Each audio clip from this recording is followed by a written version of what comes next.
Well, it was great to get back out on the field. Coming off the bye week in week 2, and really liked the way our guys prepared and started the game.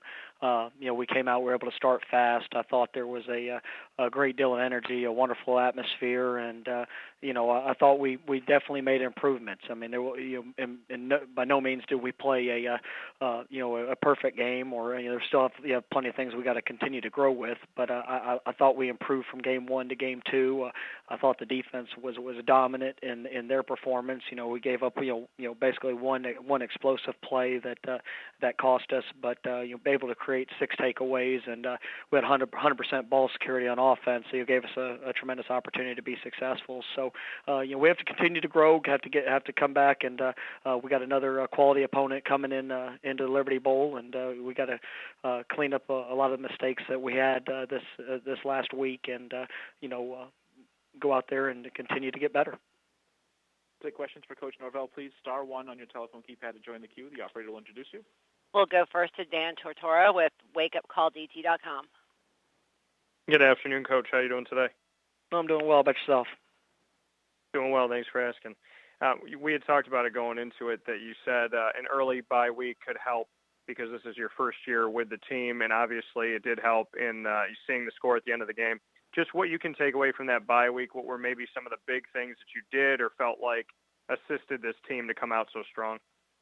I think just the true focus on our fundamentals. We're still in the very beginning stages of where we're going, and our staff is still learning our players. Our players are still adapting to some of the schemes that we're creating for them, and just to come in and have another week to work and prepare and try to continue to put our guys in the best position to be successful. I really liked the way they worked, and then seeing them get back on the field and perform. I mean, there's only so many opportunities you get, and you can simulate everything you want in practice, but you have to actually be out there in game situations to get that evaluation. So, I like the way that our guys, like I said, prepared for the game, and when they got out there, they seemed very confident. They feel very confident in the schemes that we're running, and that was something I was really pleased with. And then as far as coming off of this game, obviously there's a lot of focus on your offense and the points that you were able to put up, but defensively, just what you can say about Memphis, what you're taking away from your personnel at this point. Well, I mean, I think that's our defense is something that I think has played at extremely high level here at the beginning of the season. I think you see the sense of confidence within the scheme that we're asking them to run. I think you see the confidence in the guys' individual technique and play. And so the thing that I was most excited about was the takeaways, and to be able to be plus 6 in the takeaway battle was huge. And so that's what we want to be defensively. I know that at the end of the game, we're not going to get so caught up on how many yards we're giving up. We're looking at scoring defense and the number of opportunities we get to take the ball away. And so that was something that I thought our identity showed there, and put our offense in a lot of good situations to be able to score points. Thanks, Coach. I appreciate it. Thank you. We'll go next to John Wagner with Toledo Blade newspaper. I cover Bowling Green for the Toledo Blade. One question I have is about Saturday's game, which BG played basically in a downpour. How much attention do you pay to that game film, knowing that unless God really decides to rain hard twice, it might affect what Bowling Green does? Well, obviously we're going to watch. We're watching every game, and that was just seeing it on film, it was remarkable the weather and the circumstance which they were playing through, and we know that had an effect on the things they were able to do, offensively, and what they were seeing defensively. So, I know that was a difficult circumstance, and for us, we're going to prepare to face whatever they're going to try to run offensively and defensively for us, but we do know that was some wild circumstance to have to play a college football game in, and so we pay attention to it, but we're focused on every aspect of what we could see.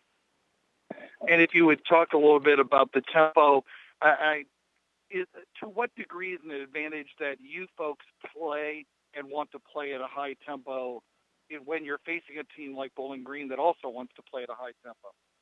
Yeah, I mean, this will be the fastest tempo football team that we've played up until this point, and we practice a lot against tempo and throughout the fall camp, and we know that in a game like this, it's about efficiency, and you can play fast, but we have to be efficient on offense. We've got to convert third downs. We've got to be able to control the ball and in the way that we operate. But we know there's a lot of high scoring opportunities, and the more snaps that you play, the more opportunities that you have to be able to make an impact. And so, the number one thing for us is just to make sure that we're doing our job, we're being efficient, taking care of the football offensively, and putting points on the board when we can, because we know we got a quality opponent coming in that is very capable of doing the same thing.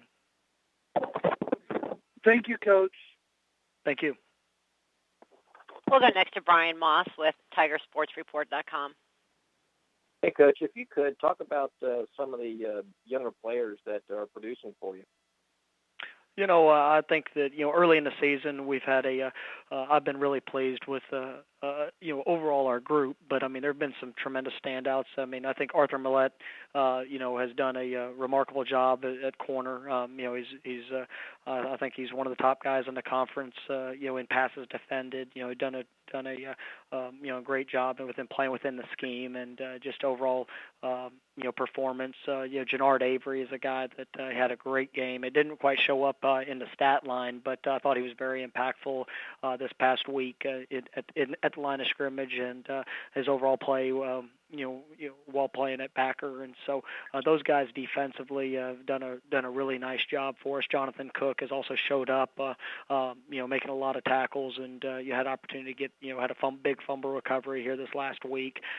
Offensively, Anthony Miller, he's his first two games have had been very impactful. Over 100 yards receiving in week one, and then coming back, I think he was over 150 yards total offense or all-purpose yardage here this past week, and so he was able to impact the game in a variety of different ways. And and then some of our young guys, I think you see our young running back, Patrick Taylor, he's done a really nice job. Tony Pollard, Darrell Henderson, those guys have even though these are the first couple games that they've had in their careers, I think their maturity and physicality that they're showing is that they belong. And so those guys, and I'm excited about what the future is for that group.